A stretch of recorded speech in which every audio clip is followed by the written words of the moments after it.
Welcome back, everybody. Today we're going to be talking about some of the common S chassis problems you'll have during your ownership of one of these cars. And to just keep the scope of our video pretty narrowly focused, we're going to be focusing on problems that would occur during normal use of this car. So nothing that would occur under high performance use such as track driving. That video could take hours and hours, and I could find you plenty of problems that you would come across and ways that you could upgrade that, but we'll make a separate video for all of that. This list of problems that I've compiled will hopefully apply to mostly stockish S chassis, but I've tried to focus the list in a way that it should apply to pretty much all S chassis. Now, why should you really care about what I think? Why should what I say be legitimized in any way about these cars? I obsess over these cars. I've exclusively owned S13s since I've got my license and up until now, all the way from a bone stock S13 hatch to this modestly modified 240SX hatch behind me. I pretty much scour the forums every night that I can, searching for problems, searching for updates, and just things that I can find about this car that'll make me more informed. And so I'm hoping to share that knowledge with you guys. Let's get right into it. Now, this list I've compiled has three overarching areas, one being the engine area, second being chassis and suspension related problems, and the third being the interior. And we're going to kick off this list with the engine problems, the first being a rattling coming from the engine area. Now, a lot of people will come across this rattle from their engine and think that they have some sort of rod knock. Well, it's really common for the timing chain guide right up here at the front of the valve cover on SR20 engines and KA24 engines to fail. It'll basically break from time and use and all the vibrations that you're going to be putting it through, and it'll just sit right on top of the chain and flap a lot. Now, if not looked at, this can cause some pretty serious damage, or otherwise a nice little rattle that's going to scare you to death. So you don't really need this timing chain guide. You can take it out without any repercussions or anything like that. In fact, most people do recommend that you take it out. Otherwise, you're going to come across that rattle and it's going to scare you to death or drive you nuts. Imagine this. You start your stock powered 240 up one day and notice that it's running particularly rough. So rough, in fact, that it won't even rev past 3,000 RPM. What the heck? It was just running fine the previous day. Well, you probably have a bad MAF. Now, these cars are 20 to 30 years old, and these MAFs have a tendency to go out. And when you hit that 3,000 RPM rev limiter that it sets up, it's gonna be your MAF. So unfortunately, once that 3,000 RPM limiter symptom is there, there's no cleaning it or fixing it most likely. You're better off just getting a whole new one. Now, let's say that you don't have that 3,000 RPM rev limiter in your car, but you notice that the car is still running rough. And so out of curiosity, you install an AFR or air-fuel ratio gauge into the interior of your car just so you can see what's going on within the combustion process and see if everything's running all right. You notice that it's running a little lean, so one of the first things I would recommend is cleaning your mass airflow sensor. Now, over time, the little heating elements in here can get clogged with dirt, debris, and even oil from aftermarket air filters that you would install. So what I would recommend is simply cleaning the element with a little mass airflow sensor cleaner. Very specific, don't use any kind of other cleaner in there, and don't touch the element. And that should hopefully maybe fix your problem. Easy, simple solution. Now, let's say that cleaning the MAF didn't quite fix your lean issue either. Well, one of the other things you can check into is make sure that you don't have any vacuum leaks in these cars. Now, these cars have a lot of vacuum lines, especially KA24DEs with the stock vacuum line system in the back there. It's a whole rat's nest of vacuum lines everywhere. You could easily develop some kind of vacuum leak from 30 years of just old wear and tear and use over time. So, best way to go about that is first a visual inspection, see if you can find anything that's cracked. If you can't find anything that easily, you can try to use a smoke tester to see if you can see any steam coming out as you fill the entire intake system with steam or smoke. So you've checked all your fuel lines and you can't really find the problem there. Well, the next thing I would recommend looking into is your fuel system, and the easiest to start with would be your fuel filter sitting right here in the engine bay. Now you can replace your fuel filter with a stock 240SX one, but the more recommended replacement, because it fits directly in, is this Z32 fuel filter, which has a lot more capacity than stock and is highly recommended if you're pushing any power past stock, going forced induction, or even swapping over to a bigger engine. Now, the problem with these fuel filters is that they get clogged over time. If you have very poor quality gas, they can clog up and hurt your fuel supply going into your fuel injectors, which means your engine is getting less fuel to that air that it's trying to combust cleanly, and bad things happen. The same thing can happen over at the fuel pump, where the gas is being filtrated at the very start. That fuel filter at the fuel pump can get clogged and hurt your fuel supply there as well. Now, while we're on the subject of the fuel pump, one of the common things that we can check for when we're still having lean issues is by checking the voltage power going straight into our fuel pump. This chassis harness is 30 years old, the wiring is prone to some wear and tear, which means our fuel pump is prone to some voltage drop, which means that it's not getting the full amount of power it needs to deliver fuel all the way from the gas tank through to the engine to deliver it into our combustion chambers. Now, if you're not getting that 12 full voltage, or 14 really you should be getting when this car is on, then you can hardwire the fuel pump directly to the battery through a relay, which will ensure that it's getting maximum power all the way when you need it. Now, let's say that your engine is running really rough. I mean, really sounding terrible, sounds like a Subaru, down on power, it feels like it's missing a cylinder. Well, one of your fuel injectors could be faulty and gone out. So one easy way to check for that is to unplug each injector as your engine is running to see if there's any difference that happens when you unplug them. If nothing happens when you unplug an injector, that's likely the faulty one, and vice versa. If something happens, the engine runs differently when you unplug it, that's probably not your problem injector. Once you find your problem injector, you can confirm this by switching that problem injector around to see if the problem remains the same when you unplug that injector. Be careful when you take these injectors in and out. It's really easy to damage the plastic cap here, so make sure you have a special set of tools, and make sure that you properly lube this O-ring at the tip here. If you don't lube this properly, when you push it in, it's going to crush this O-ring here and cause a massive fuel leak going into the cylinder, making it run excessively rich and possibly even drowning your cylinder out. Now, if you're having lean issues with your turbocharged S chassis, one problem you could be having is that you're getting unmetered air after the MAF, but before the turbo, throwing off your air readings that you're getting from your MAF. So what do we do if we have a rich air-fuel ratio rather than a lean air-fuel ratio? Well, especially common in turbocharged S chassis, one of the things that can happen is that your couplers simply come loose from your intercooler piping. Now, it's really easy to overlook this. Everybody thinks they're a great mechanic. Everybody thinks, oh, I've definitely tightened those enough. Well, I'll check them again, check them twice, check them 3 times, every single coupler that you have on your intercooler system, because it's going to be the biggest pain in the butt and the biggest humbling experience you'll have when you find out that that coupler is actually loose.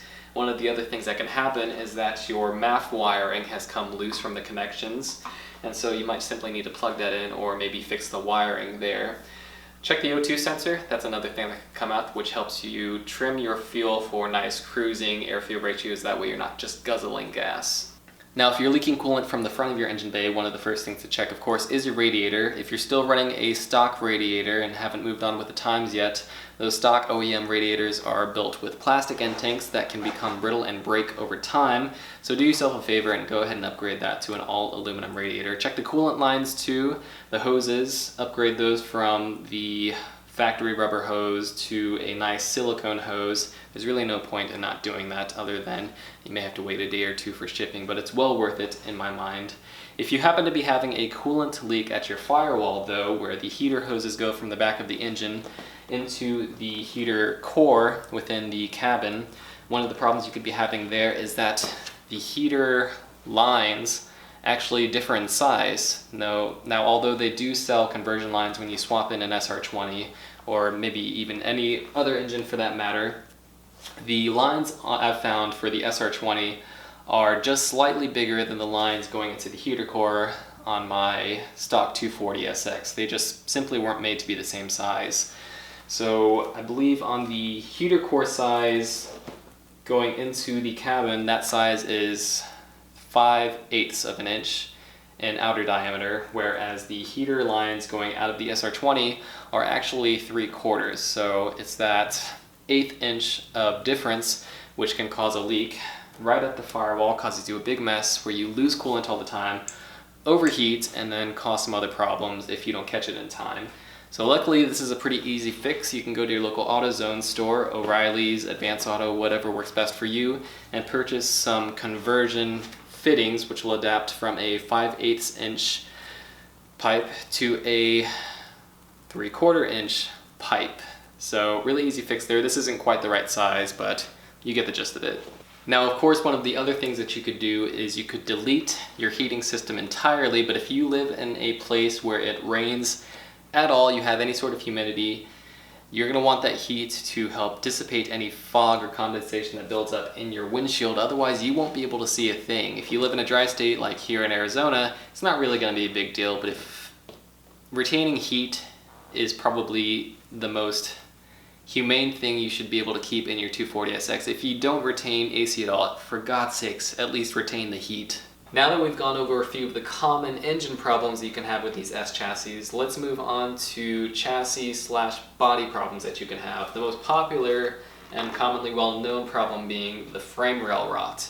Now, obviously the frame rail runs the length of the car, but the area that people focus on, because it happens the most often there, is the frame rail that sits right here, right where the engine bay meets the passenger compartment at the firewall. That's where the most amount of moisture can accumulate and cause your frame rails to rust from the inside out. It's a pretty common thing to happen, but fortunately there are options to fix it, although they aren't easy.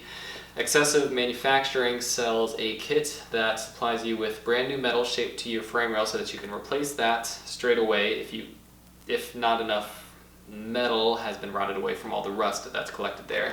This isn't a small job by any means. I wouldn't recommend it to any first-timers with welding, as it is a pretty importantly structural part of the car. I recommend taking it to a professional, although you are more than welcome to give it a try on your own. Other areas that can accumulate rust that I have experience with are rust collecting at the rocker panels right below the doors. I've seen rust collect at the rear fender, right at the fender lip there.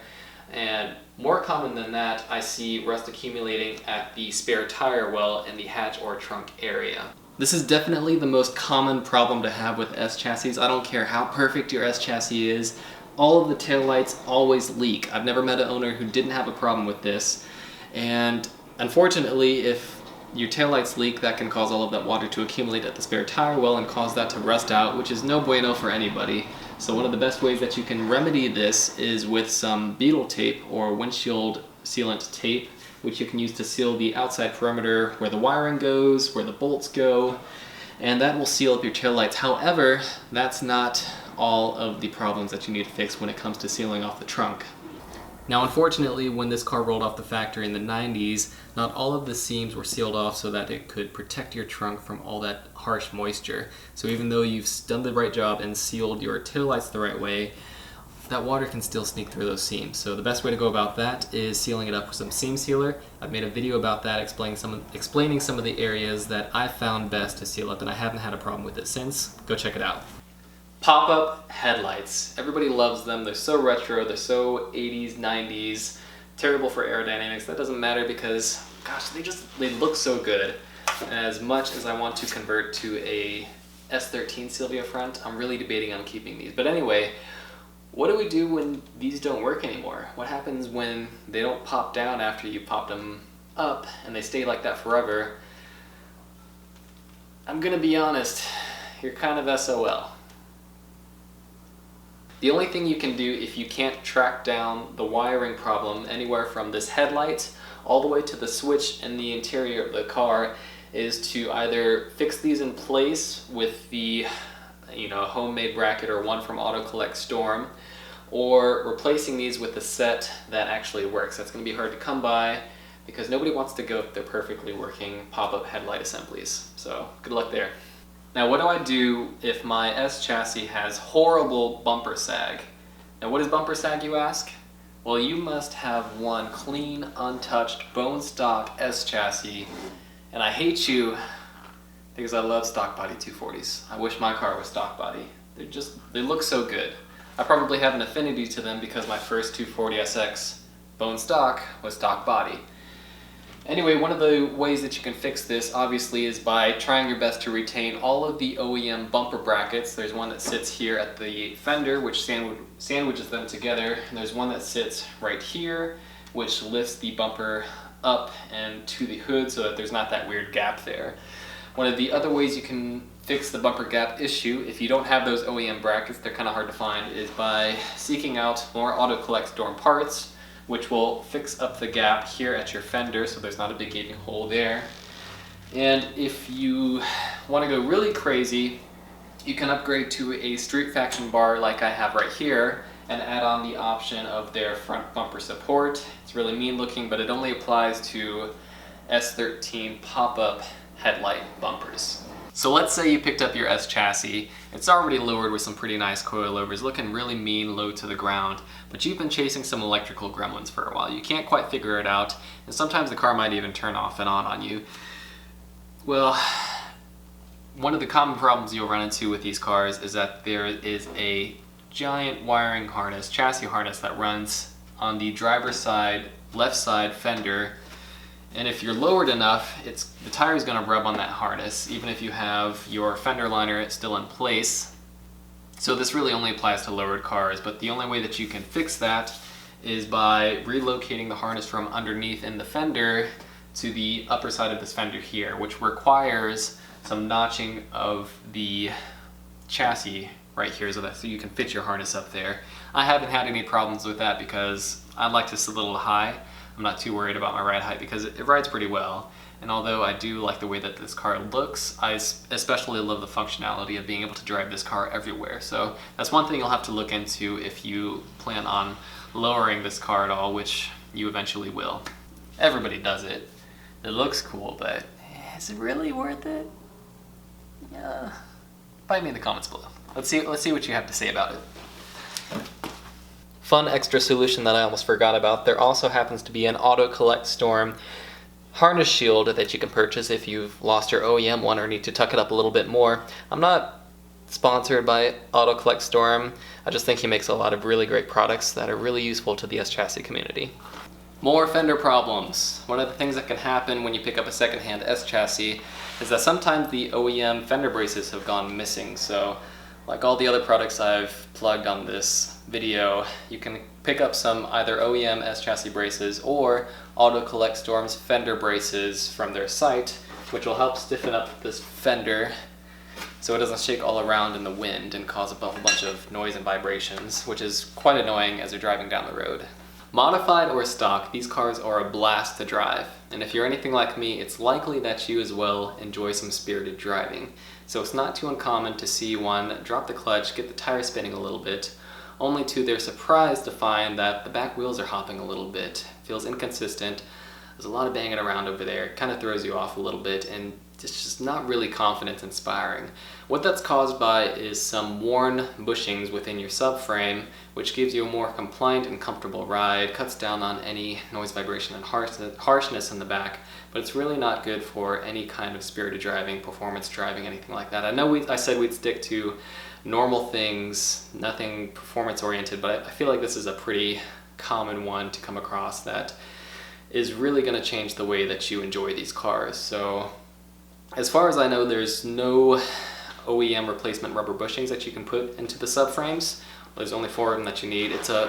Can be a really big job, really big pain in the butt to do, but well worth it in the end. I haven't gotten to it on this car yet, but your only 2 options as far as I know are a polyurethane replacement bushing or a solid aluminum bushing. Obviously the solid aluminum one is going to give you really solid feeling drivetrain movement in the back, so it's not going to move around on you under any kind of heavy performance driving. The polyurethane is going to be that happy medium between stock OEM compliance and high performance driving of the solid metal bushings. It's the one I'd recommend even if you have a solidly dedicated track car. The polyurethane is going to be stiff enough where it's not going to be giving you any kind of weird inconsistencies and wheel hop like the stock OEM subframe bushings would. One of the other things you might notice when you're pushing this car through its paces in the corners is perhaps a weird and inconsistent steering feel, and maybe even weird braking tendencies. It's not quite consistent. One of the things that could be happening is your worn OEM tension rod bushings just aren't living up to the task anymore. This is easily fixable. You can either replace the bushing with another rubber OEM style bushing, or you could go with an adjustable tension rod with a spherical bushing. Either of these is going to dramatically improve the feel of the car, give you better steering, and even better braking because it's a more consistently set part of your suspension that isn't going out of whack and changing your adjustment settings as you go through a corner. We've gone through a pretty big list of common problems with these S chassis. If I haven't scared you away yet, we've gone through engine problems, chassis problems, suspension, electrical. Now we're on to the final bit, which I think might be one of the more important bits, is the interior. Why do I think the interior is important? It's not really that big a deal. Well, I think it is. It's something that you touch every day. You see it, you smell it, you interface with it. I think this is the part where a lot of the car's characteristics can really make an impact on you. One of the biggest problems that you'll come across is cracked dashes with the S13s. This isn't anything special, really. This car was an economically built car with cheap plastic materials, just like any other 90s economy car back in the day. So what happens is, UV rays beat down on it over time and dry it out and cause it to crack. So one of the ways that you can combat that if you still have a nice looking dash is by protecting the dash from UV rays, whether that's through tint, a nice windshield visor. What I've opted for is a nice suede dash mat to protect it, since I still have a nice little crack right down the middle of it. One of the other ways that you can go about it is flocking the dash, which is a more tedious and involved project because you have to take the dash out, fill up any cracks that you have, sand it down, make it smooth, and then apply flocking material all over it. It ends up looking really nice. You could also suede wrap your dash, but I think a nice dash mat is probably the easiest way to go about that. One of the other problems you can have is that the gauge cluster can go out on you, whether that's the speedometer or the tachometer not reading at all, the speedometer being inaccurate, the tachometer reading all the way to 9K all the time, no matter if you have the car on or off. It's a common thing that can happen, and one of the best things that I can suggest for you is swapping out parts that you need from a known working good gauge cluster that you could swap into your damaged one, making sure to keep track. Try not to swap out your odometer reading so that you can keep that pretty accurate.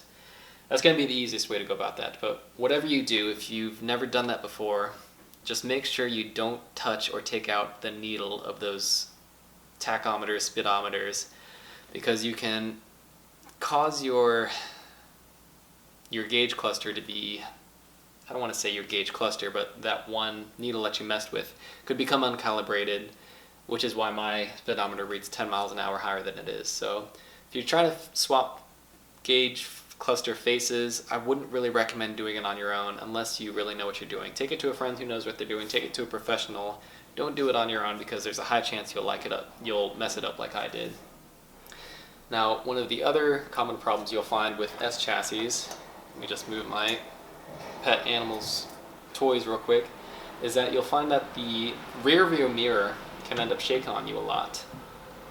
One of the common fixes to go about this one, the easiest fix, as long as your rear view mirror is still in good shape, is there's going to be a screw on the back of this mirror right here. I covered mine up with a Hoonigan sticker because, it's Hoonigan. Anyway, all you have to do is tighten the screw in the back. That's going to clamp down the little clamp on the ball where you can adjust this and make it tighter so that it doesn't shake all around the place when you're driving down the road. Unfortunately for me, my adjuster is broken, so I'm going to try to find a way to fix that so it doesn't shake back and forth. It still feels really solid. It's just that adjuster part that's broken. Now finally, this one's going to be kind of specific to S13s because that's what I grew up with, and everybody seems to be in pretty much have a consensus of the S13 seats in stock form being terrible.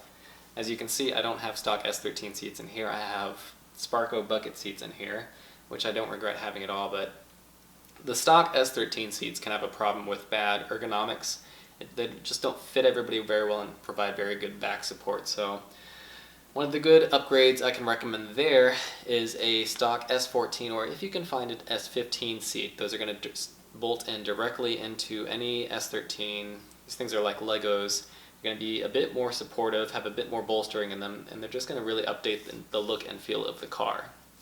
We finally made it to the end of my common list of problems with these S-chassis vehicles. Pat on the back to you for making it all the way through the end. If you're here, it's likely because you're just as obsessed about these cars as I am about them, so you likely know a thing or two about what can commonly go wrong with them. Be sure to let me know what I missed down in the comments below, as I will be making a different video going over some of the common upgrades and modifications you should be doing to these cars to make them all the more worthwhile and more enjoyable to drive. That's all I have for you guys today. Hope you got something out of it. I'll see you next time. Have a great day.